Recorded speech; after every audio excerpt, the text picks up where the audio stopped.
toujours avec ton vélo, c'est pas un poids le vélo, c'est quoi, c'est une force? Non, le poids c'est moi pour le vélo. En fait, il n'y a pas que pour le vélo d'ailleurs. Je te posais déjà la question, ouais, mais t'es dans les gilets jaunes depuis longtemps toi?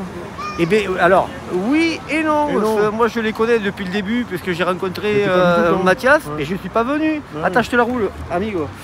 Mais là, le vélo, là, lui, bonjour monsieur. Le vélo, là, c'est ton moyen de locomotion, quoi. Ben, c'est mon dernier vélo de locomotion depuis qu'on m'a piqué le pénultième, tu vois. On t'a piqué comment? Tu Comment l'as accroché quelque part? Ah oui, j'ai toujours accroché quelque part, surtout alors, dans ma mémoire. À Paris, quand on pose son vélo quelque part, on n'est pas sûr de le récupérer, quoi. Absolument, et surtout dans le 9e, même là où il y a les caméras, figurez-vous, à croire qu'il y a, je sais pas, des organisations comme ça. Et maintenant, donc, tu le places plus nulle part, tu le surveilles? Si, non, je le place. Ouais. Mais j'ai déménagé, donc là maintenant j'ai la possibilité de le mettre en sécurité dans une petite cour. Ah. Et ça c'est nouveau pour moi. Ah ouais, c'est bien ça. Ah ouais, bah ouais. Les SDF sont dans un confort aujourd'hui, c'est essentiel, quoi. Mais t'es SDF, mais t'es pas dehors? Non, ben non. T'es pas fixé, quoi, t'es sans domicile fixe? Je suis pas fixé, en fait, d'aucune façon.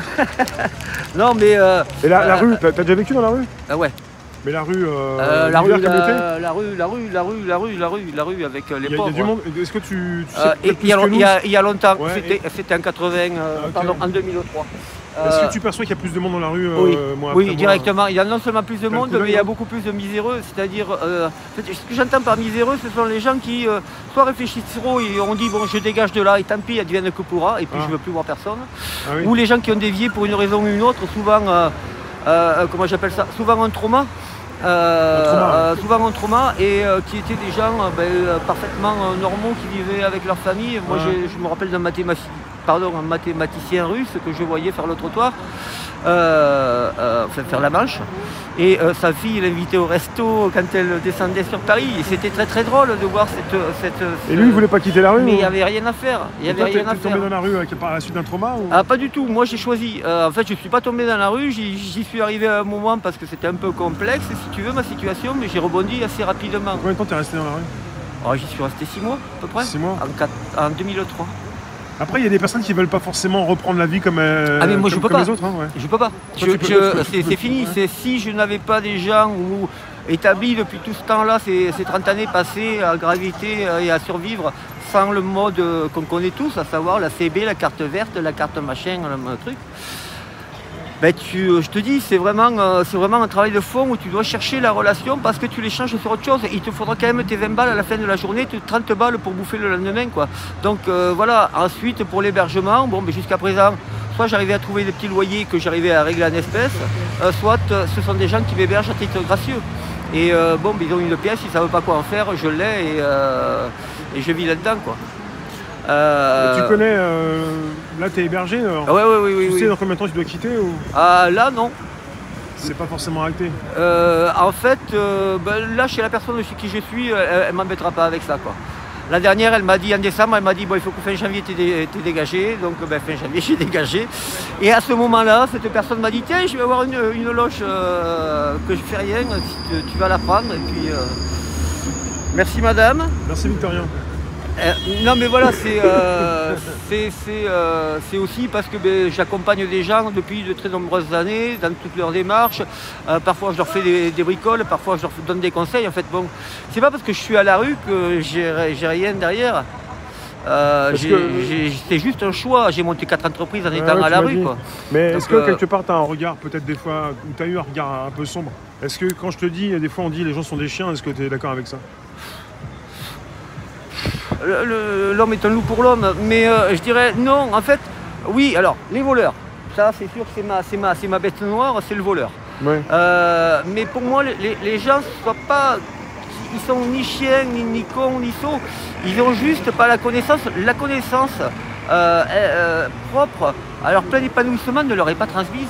C'est juste ça, c'est-à-dire qu'il y a une chape d'obscurantisme qui est immense. Tu leur en veux pas, ouais. Mais je peux pas. Alors, quand on m'a volé le dernier vélo, le mec, si je l'attrape, je lui colle la tête contre un front de taille, tu vois, et puis je n'ai rien à foutre, parce que ça m'énerve, parce que j'estime que le vol devrait être plus puni que n'importe quel autre dol, et voire même avoir une marque d'infamie. Mais là-dessus, je suis devenu un peu réac, j'ai l'impression, ces derniers temps, mais parce qu'il y en a trop, mais de toute façon, ça va jusqu'à nos gouvernants. Et c'est pareil pour eux, quoi. La vol et vol, parce que ceux qui volent pour manger, c'est autre chose. Là, c'est un vélo. Mais non, mais les vélos, c'est un sport national, le vol de vélo, Ah quoi. Je veux dire, c'est bon. Ils vont jusqu'à me défoncer les serrures de mes top case pour me piquer mes gilets jaunes. Mais jusqu'où ça va, quoi. Il y a aussi du vandalisme. Moi, je vois aussi qu'il y a des gens qui volent pas les vélos, mais qui les abîment aussi, qui les esquintent. C'est encore pire, ça. Je trouve qu'ils esquintent des vélos et ils veulent même pas les prendre. Comment t'expliquer? Je veux dire, cette haine du bien matériel est inculquée depuis le jeune âge. Au lieu d'apprendre aux gens avec discernement de posséder quelque chose, de l'entretenir, et puis ne serait-ce que de le désirer, de ne pas l'avoir tout de suite, peut-être qu'il y aurait moins de haine à démolir ce qui existe. Je veux dire, moi, mon seul objectif aujourd'hui, c'est de nettoyer la planète avant que de partir, hein. Au moins la petite merde que j'aurais laissée, quoi. Mais voilà, et j'estime que chaque humain devrait commencer à faire ça, quoi. T'as trouvé chez les Gilets jaunes une grande famille? Des personnes qui t'écoutent? Des personnes avec qui tu peux parler? Toi? Moi, mais... Alors toi, non seulement tu m'écoutes, mais j'ai l'impression que tu te régales à chaque fois. Donc... Bah, quelque part, t'as des choses à dire? Ben non, moi tu sais, j'ai pas grand chose à dire. Si, quelqu'un qui dit que j'ai pas grand chose à dire, il a beaucoup de choses à dire. Non mais si tu veux, je veux pas dire que tout le monde est rose et tout le monde il est gentil, mais je m'aperçois que en fait c'est à partir du moment où on colle un gosse directement en société et que c'est trop tôt pour lui, bon mais on en fait un raté, point à la ligne, quoi. Et à tous les niveaux. Je veux dire, voilà quoi, comment on appelle ça? On fait des prémas en permanence, c'est-à-dire que à l'accouchement, on en sort déjà un trauma, c'est la première des choses. L'accouchement, c'est déjà mauvais, quoi. Ça commence par là, et ça décline. Dès que tu nais, il y a déjà un trauma. Dès que tu nais, oui, quand il te déplie, il te pète la colonne vertébrale, exprès justement pour pas que la condyline puisse remonter. Parce que sinon, tu vas pas pouvoir gérer l'animal et le cérébral. Et c'est ce qui les emmerde le plus. Sinon, Panem circensem n'aurait aucun lieu d'être. Si on savait gérer l'animal, on n'aurait pas de problème. Hein. Mais qu'est-ce qui nous empêche de gérer l'animal Qu'est-ce que c'est qui nous empêche de...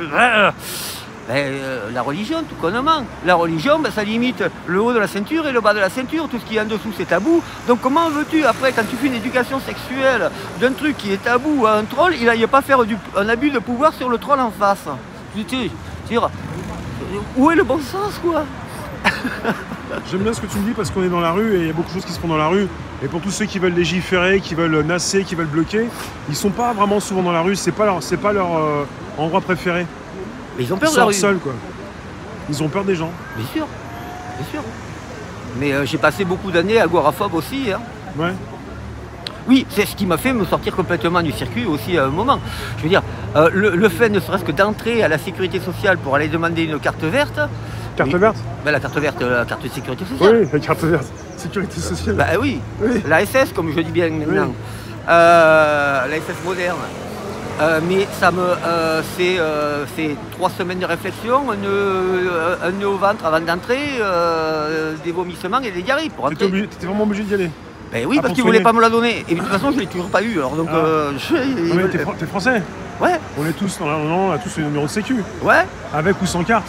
Eh ben non. Non? Ah non, ça marche plus maintenant. Il faut que t'aies la carte. Ah ouais, si t'as pas la carte, t'es exclu. Il la faut. Ah ouais, tu payes partout.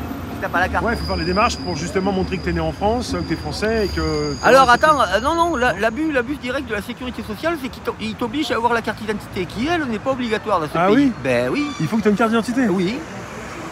Qui elle n'est pas obligatoire dans ce pays. Bah oui. Et alors c'est pareil pour la sécurité sociale et c'est pareil pour le chômage. Du coup c'est vrai que moi ils me doivent quelque chose comme 48 000 € depuis le temps que j'ai pas... T'as pas touché ton chômage que t'aurais dû?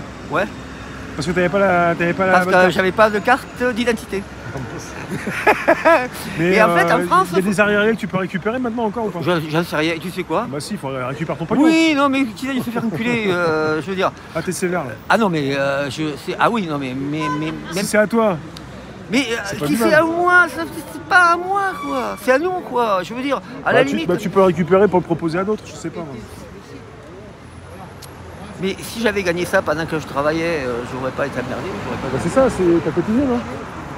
Mais j'ai cotisé quand même quelque temps, oui, parce qu'au début, avant de tomber hors circuit, je me suis quand même un peu intégré socialement.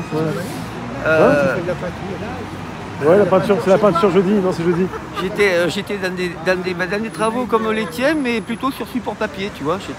Moi j'étais graveur en fait. Ouais. Donc j'ai aucun secret pour l'impression. Et là maintenant, qu'est-ce que tu fais de ta semaine, tes journées Alors les 3 quarts du temps, j'apprends la guitare parce que je veux devenir musicien. Ah Donc, ouais, c'est un bon projet ça. Ouais. Là j'ai démarré, il n'y a pas tellement longtemps, 1 an et demi à peu près. Je joue tous les soirs. Ah très bien. Tant pis si je me prends des râteaux, mais c'est ma branle. C'est bien. Tu joues dans un bistrot. Dans le métro? Dans un bistrot. Dans un bistrot, ah oui. Oui. Ouais, direct. Ouais. Produit, ouais, mais même pas peur. Après, j'aide les gens. Toujours pareil, parce qu'il faut que je grignote un petit peu au quotidien. Hein, ah oui. Et que les 50 balles pour payer mes clopes. T'es toxico en plus. Ah ouais, complet.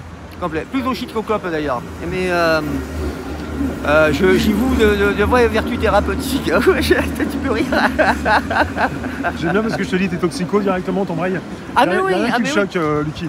Ah mais non mais rien du tout. J'aime bien te provoque, je te dis t'es toxico, c'est bon, tranquille. Ah oui, mais tu me dis t'es schizo, je dis oui complètement, tu vois, et je gère, c'est sans problème. Ah ouais aussi. Pas dit ça. Mais tu peux.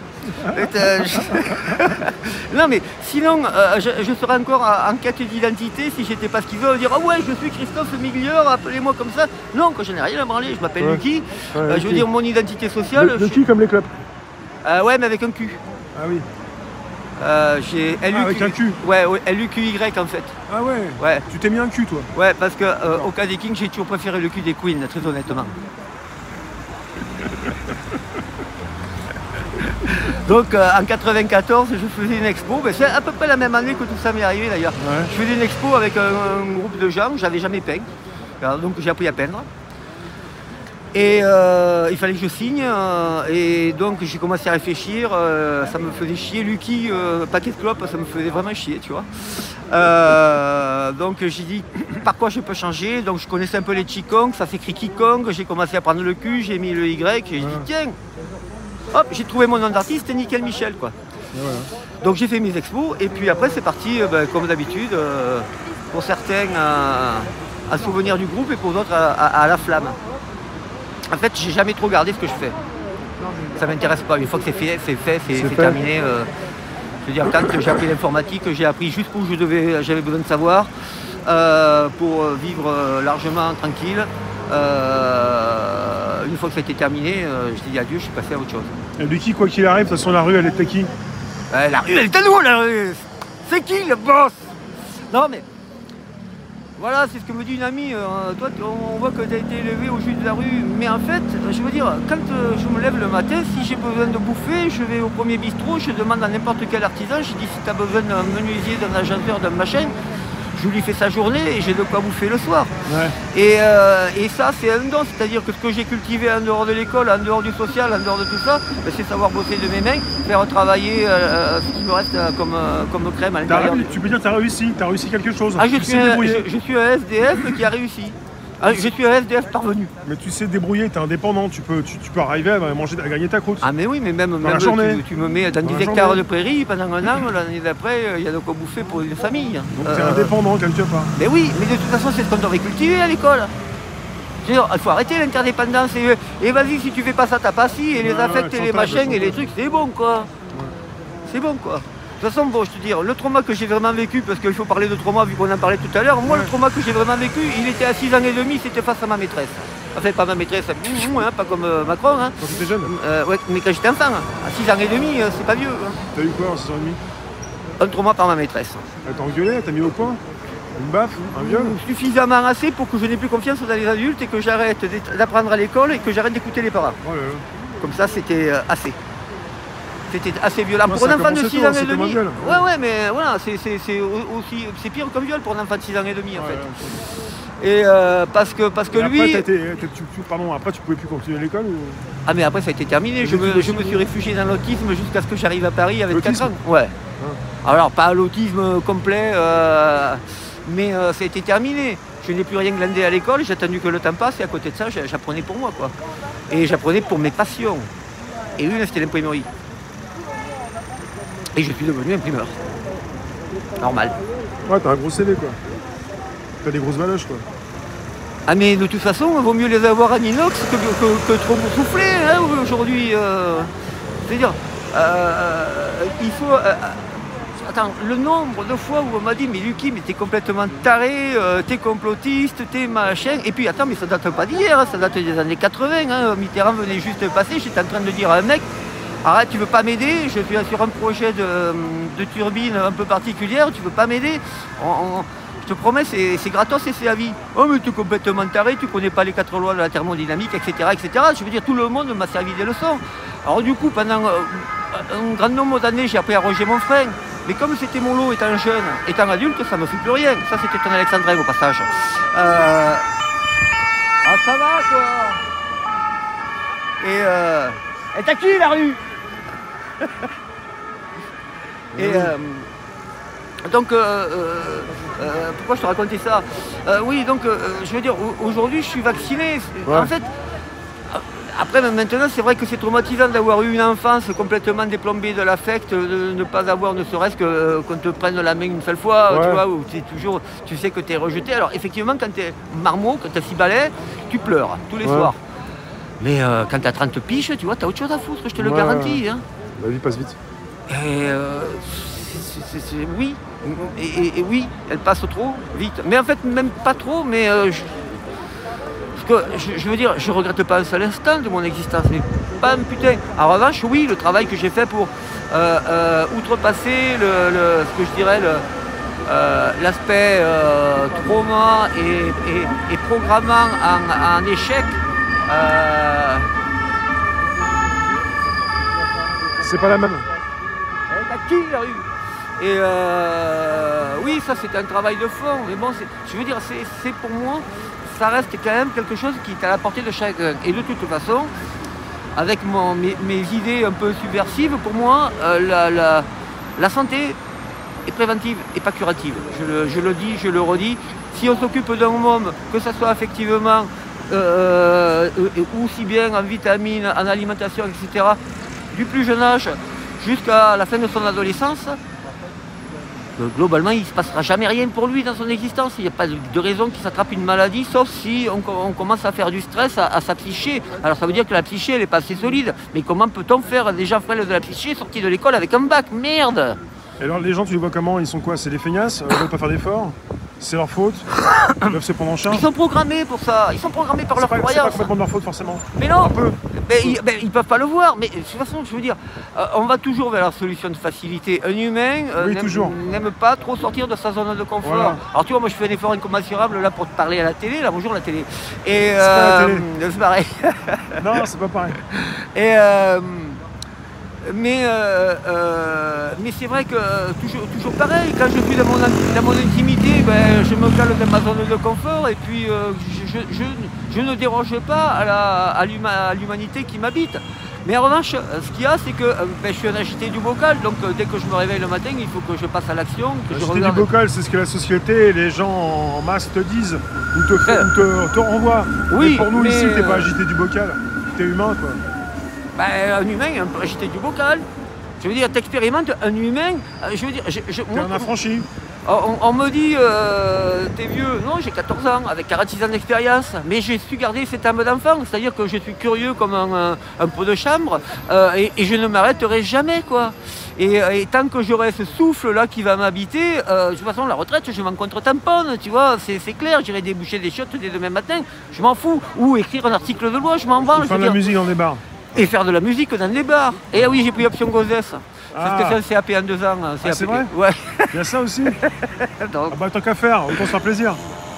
Non mais il y avait des options, il y avait l'option Stade de France, mais je suis trop âgé apparemment. Ah ouais, l'option Stade de France.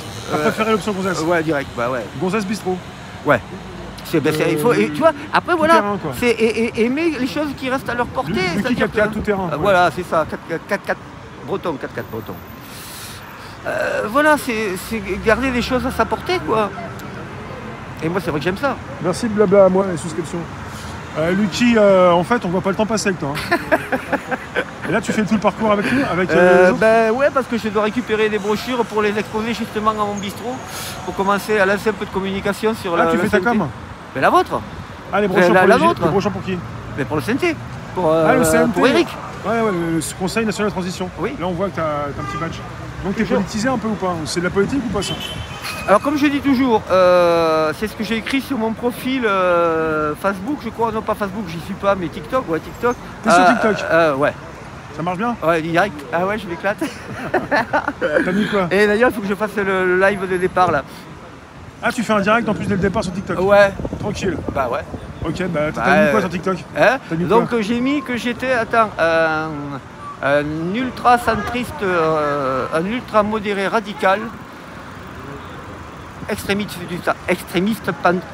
Ça va ensemble, ça? Extrémiste du Ultra centre. modéré, radical, extrémiste? Ouais. T'as pas rajouté trop de mots là? Extrémiste du centre. Ah d'accord. Extrême centre. Extrême centre. Comme Macron. Ah non, Macron il n'est pas extrême centre, il est au bord des lèvres lui. Tu vois, il donne juste envie, c'est de vomir quoi.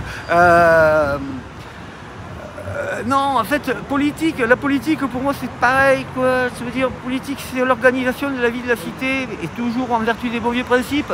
Si les enfants, au lieu de s'emmerder 40 heures par semaine à l'école, une demi-journée ou une journée, ils allaient à la mairie, aider les secrétaires, faire le tour du pâté de maison, comprendre ce que c'est que la vie de la politique d'une ville, mais on n'en serait certainement pas là. Ouais, faire des contacts et se retrouver physiquement et arrêter les écrans. Et commencer à apprendre, bien entendu, quoi. Apprendre la vie citoyenne, la citoyenneté, comprendre que la politique, c'est pas un mec qui blablate devant une caméra. Ouais. C'est la politique, c'est un engagement personnel à la vie de son environnement. Ouais. C'est ça, un échange. Ça commence dès l'école et toi on t'a bien flingué l'école déjà. Oui, mais moi c'est-à-dire qu'après j'avais mon placard et j'avais mon dictionnaire à moi, donc j'ai tout appris dessus. Ouais, c'était pas un mal quoi, forcément c'est un mal pour un bien quoi. Ah non, mais je préfère avoir fait ce que j'ai fait à l'école. Je veux dire, aujourd'hui, je pense avec ce que moi, ressens. Et non pas avec ce qu'on m'a appris à décrypter de la réalité, à décoder ou ce qu'on me donne à croire. C'est-à-dire qu'effectivement, pour moi, aujourd'hui, une religion, ça vaut zéro. Comment on appelle ça? Un parti politique, c'est une secte. Aujourd'hui, c'est multipartiste, uniquement pour qu'il y ait des tiraillements à droite et de gauche et qu'il n'y ait aucune cohérence dans une gouvernance propre à l'élèvement d'une citoyenneté. On est entouré d'idéologues, hein, donc après ça fait un peu gourou quoi. Des gens qui veulent se mettre. Mais je suis un putain de gourou. Je veux dire, je suis plus gourou que tous ces cons. En plus, je sais soigner les gens, quoi. Mais sans déconner. Et je veux pas faire de secte. Ouais. Mais voilà, après c'est toujours pareil. Je pense qu'il y a une dynamique vraiment propre à apporter. Et surtout, sans se poser un exemple, comment dire, mettre en mouvement les choses. Pour moi, le vivant, c'est juste de la mise en mouvement. Quand j'arrive, que je fais une pichonnette énergétique à quelqu'un et qu'immédiatement je le vois siller des yeux et se mettre en mouvement dans une direction, putain, pardon pour la ponctuation, là je suis heureux. Comme quoi ça tient à très peu de choses. Je veux dire, moi mon bonheur, il n'est pas de me remplir les fouilles et pas comme me péter les autres houilles non plus, mais il est juste dans ces actes-là qui sont simples, qui me permettent à moi de me sentir exister dans un espace physique, défini, vibratoire, que je remplis de densité au maximum. Il n'y a que ça. Le vivant, c'est que ça. Sa vibration et la mise en écho de sa vibration avec le reste de l'univers, quoi. Merci Lucky, à tout à l'heure. Avec plaisir, à tout à l'heure. Je vais lancer mon live.